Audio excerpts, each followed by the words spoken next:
Congresso Internacional do Medo. Provisoriamente não cantaremos o amor, que se refugiou mais abaixo dos subterrâneos. Cantaremos o medo que esteriliza os abraços. Não cantaremos o ódio, porque esse não existe. Existe apenas o medo, nosso pai e nosso companheiro. O medo grande dos sertões, dos mares, dos desertos, o medo dos soldados, o medo das mães, o medo das igrejas. Cantaremos o medo dos ditadores, o medo dos democratas. Cantaremos o medo da morte e o medo de depois da morte. Depois morreremos de medo, e sob nossos túmulos nascerão flores amarelas e medrosas. Essa poesia, Congresso Internacional do Medo, está no livro Sentimento do Mundo, de Carlos Drummond de Andrade, mas não é sobre ele que eu vou falar hoje.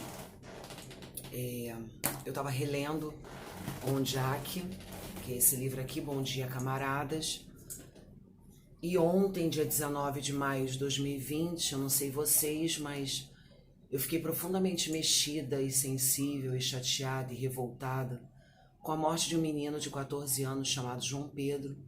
Estava brincando com os seus primos na sua casa, numa comunidade em São Gonçalo, e ele foi alvejado pelos policiais, e ele foi levado da sua família sem que ninguém tivesse dado alguma satisfação à família, como um saco de batatas. E aí eu pensei, não, eu não vou falar do Ondiak, eu vou falar de Capitães da Areia, do Jorge Amado, porque eu queria falar de criança. Mas se eu falasse de Capitães da Areia, e eu não sei se vocês já leram esse livro, mas é um livro fantástico e eu vou fazer vídeo sobre ele, as pessoas acabariam vinculando o João Pedro aos meninos de rua, aos meninos que vivem sem pais, aos meninos que infelizmente ainda precisam dos pequenos golpes, dos pequenos roubos, porque não tem ninguém por eles, não tem um Estado que os ajude. E aí as pessoas vinculariam João Pedro a eles e não é essa a minha proposta.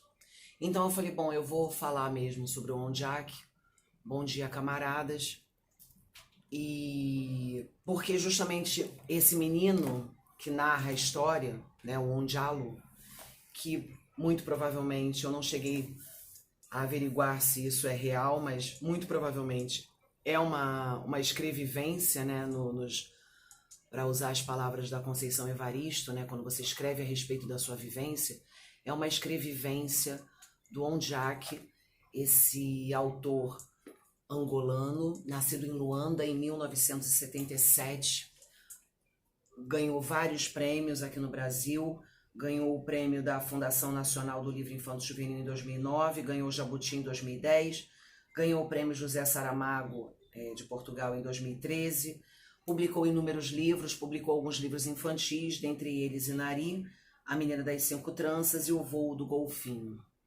É um rapaz jovem, né, nascido em 77, ele deve ter hoje 42 anos, e ele conta a história desse menino que nasceu no meio de uma guerra civil em Luanda. Eu não sei se vocês sabem, mas Luanda é uma cidade de Angola, né, do país chamado Angola, um país do continente africano, que foi colônia de Portugal por muitos anos. Eles só conseguiram a independência em 1975, o ano que eu nasci, onde Ondiak nasceu 2 anos depois. Então ele já nasceu no meio de uma guerra civil. Essa guerra civil matou mais de 500 mil pessoas. Eram 2 grupos a disputar o poder, né, após a saída dos portugueses, a MPLA e a UNITA. Eram 2 grupos ali disputando o poder, ambos grupos de base socialista. Eles acabaram criando ali uma espécie de guerra periférica em relação à Guerra Fria, né? A Luanda era uma cidade, Angola, perdão, era uma cidade vinculada aos soviéticos, tanto que eles têm uma praia lá dentro de Luanda que é só deles. Enfim, alguns professores cubanos vão para Luanda justamente para ajudar na reconstrução do país no meio dessa guerra, e essa guerra só termina em 2002.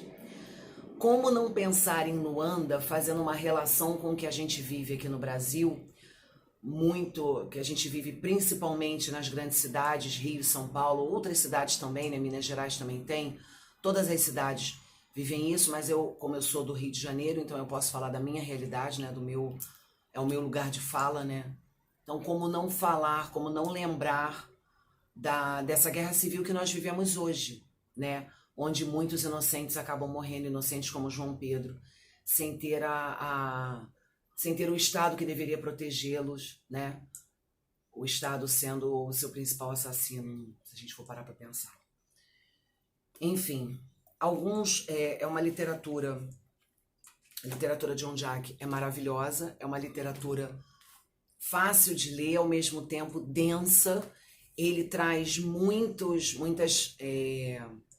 porque a língua portuguesa ela é muito rica, né? Em Portugal a gente vai ter a língua portuguesa com algumas palavras que são utilizadas aqui com um significado, com outro significado. Em Angola também, da mesma forma. E eles têm outras palavras que são dos dialetos deles incorporadas ao idioma, assim como aqui no Brasil, né? Onde a gente tem algumas palavras nagô, algumas palavras dos indígenas, né? Tupi, Guarani, incorporadas à língua portuguesa. Então ele enriquece o seu texto com isso, né? Com algumas dessas palavras. Ele fala buê como um advérbio de intensidade. Então, se falar a casa é muito grande, ele fala a casa é buê grande. Então eles incorporam algumas palavras desses dialetos, né, existentes, riquíssimos dialetos existentes em África, à língua portuguesa que eles utilizam. O que me chamou muita atenção nesse livro foi a naturalização da violência. Num dos momentos do livro, uma tia deles que mora em Portugal, ela vem visitá-los e eles estão indo à praia quando o carro do presidente vai passar por eles, e é fundamental nesse momento que todos saiam do carro. E ela não compreende muito bem, ela fala, mas por que eu tenho que sair do carro? Eu estou bem aqui. Ele fala, não, o presidente está passando. Porque como existia uma guerra entre esses dois grupos rivais, né?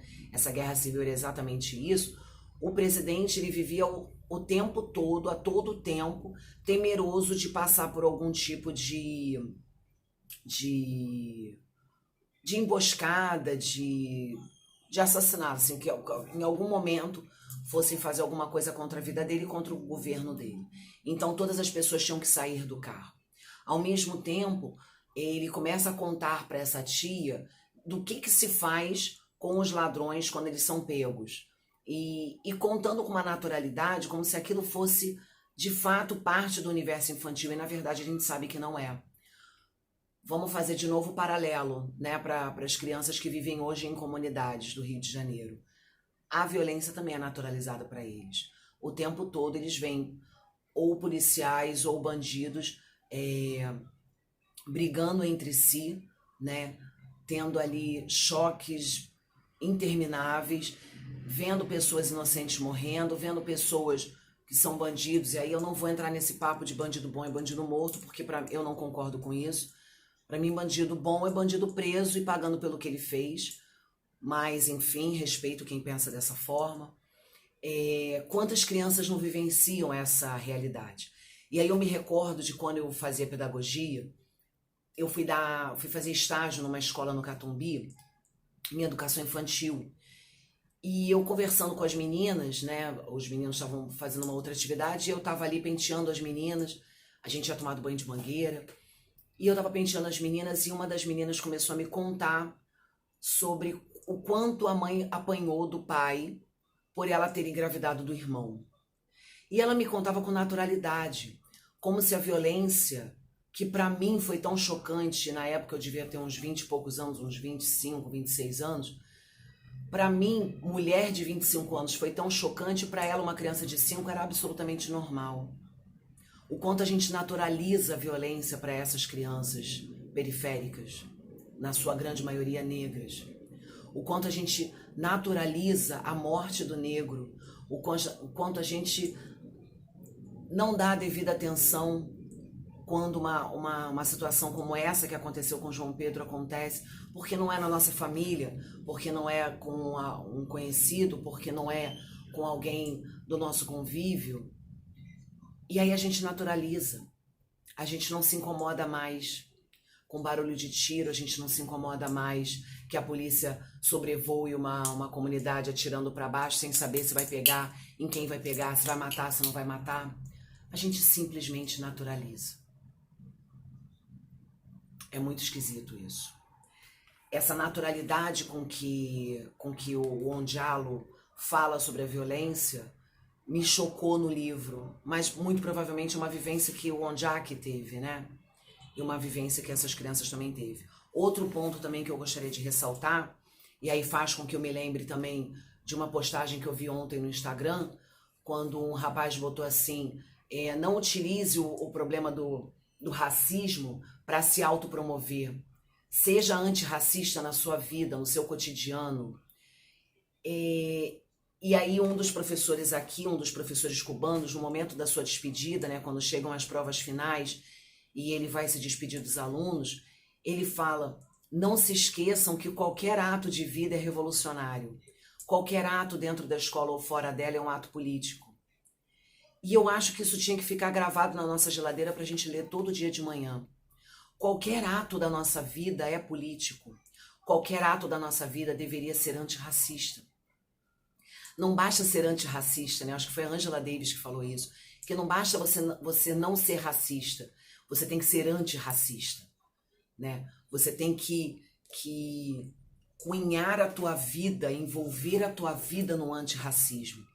E aí muitos de vocês podem falar assim, mas quem é a Carla para falar sobre isso, né? Muitos vão falar, a Carla é branca. Eu tenho total direito de falar sobre isso. Total direito e total orgulho de dizer que eu sou filha de uma negra com um branco. E por muito tempo eu fiquei me perguntando se eu era branca ou se era negra. E eu achava que eu não era nada. E na verdade eu sou os dois. Eu sou branca e eu sou negra. Eu sou o que se chama por aí de mestiço, né? Eu sou mestiça. Eu sou um pouco de cada coisa. Eu sou casada com um negro. A minha avó, Rilce, que trabalhava em 2 empregos para sustentar a sua vida e para ajudar na vida das suas filhas, era negra. A minha bisavó Maria era negra. Então, eu tenho total direito de falar sobre isso. E eu tenho total direito de convidar cada um de vocês que estiver me assistindo a ter uma conduta antirracista na sua vida. A não esconder a bolsa porque tá vendo um rapaz negro vindo na sua direção. E aí vocês vão falar, mas a maioria dos assaltantes são negros. Mas tem muita gente negra que não é assaltante. Tem muita gente branca que é assaltante também. A violência, o desejo de ser violento, ou sei lá quais são os caminhos que fazem com que a pessoa opte pelo roubo, ela não tá na cor da pele. Não tá. Ela pode estar muitas vezes no caráter, ela pode estar muitas vezes numa revolta em relação à vida, ela pode estar em muitos caminhos, em muitos meandros, e eu não vou aqui tentar explicar isso porque isso é muito mais denso do que a gente imagina. O buraco é muito mais embaixo. Mas eu acho que o recado que o Ondiak vem trazer pra gente, ele foi publicado pela Companhia das Letras, tá? Que eu acabei esquecendo. Em 2014, esse aqui mesmo. O recado que o Ondiak vem trazer pra gente é esse. Que todo ato da nossa vida é político e é revolucionário. Todo e qualquer ato da nossa vida. O simples tratar bem a pessoa que trabalha no seu prédio é um ato revolucionário. E aí, quando eu escolhi essa poesia do Drummond, eu escolhi pensando no quanto que provocaram na cabeça da gente esse medo e esse estereótipo em relação à pessoa negra, esse estereótipo em relação à pessoa favelada. Quanto isso foi construído de forma que algumas pessoas têm pavor quando passa um menino de rua, pavor quando vem um menino perto para pedir alguma coisa. Nós fomos criados numa sociedade do medo. O medo é o pai do ódio. O medo é o pai do preconceito. O medo é o pai da raiva. O medo é o pai da ira. Ele é pai de todas esses sentimentos, essas torpezas que a gente acaba sentindo e a gente acaba pensando em relação a outro ser humano. Então essas foram, assim, eu não tô conseguindo rir muito hoje, porque eu ainda tô sob o efeito dessa situação, mas o que eu gostaria mesmo de fazer é fazer com que vocês pensem em relação a isso. fazer com que a gente entenda que a nossa vida é política. E não é a política do partido, não é a política do Bolsonaro e do PT. Viver é um ato revolucionário, viver é um ato político. E aí, só para finalizar, que eu fiquei pensando também, quando eu fui ler sobre essa guerra civil em Luanda, que acabou contribuindo para a guerra civil do Congo, que foi logo depois, eu fiquei pensando que Paulo Freire era um cara sagaz, ele era um cara muito, muito, muito sagaz. Porque tem uma frase dele que eu acho fantástica e eu acho que explica um pouquinho essa questão dessas duas facções ali, desses dois grupos, né, que buscavam o poder em Luanda. Ele diz que muitas vezes o oprimido, ele quer ser opressor. Ele quer entrar na posição de quem bate. Aquele que apanha, muitas vezes quer entrar na posição de quem bate. O que eles viveram em Luanda, com todo o controle, que tinham que comer só, eles tinham um cartão de abastecimento, então eles só podiam pegar aquela quantidade de comida e aquele tipo de alimento, né? Eles não podiam comprar o que eles quisessem, na quantidade que eles quisessem. Todo aquele controle, aquele medo instaurado nas pessoas, para que eles o tempo todo ficassem com medo dos guardas, com medo dos militares. Aquilo ali era o oprimido que se tornou opressor. Que a gente consiga sair da posição da opressão sem se tornar um opressor. Que a gente consiga sair dessa situação de opressão levantando outros oprimidos. Esse é o meu convite para você hoje. Beijo de lua.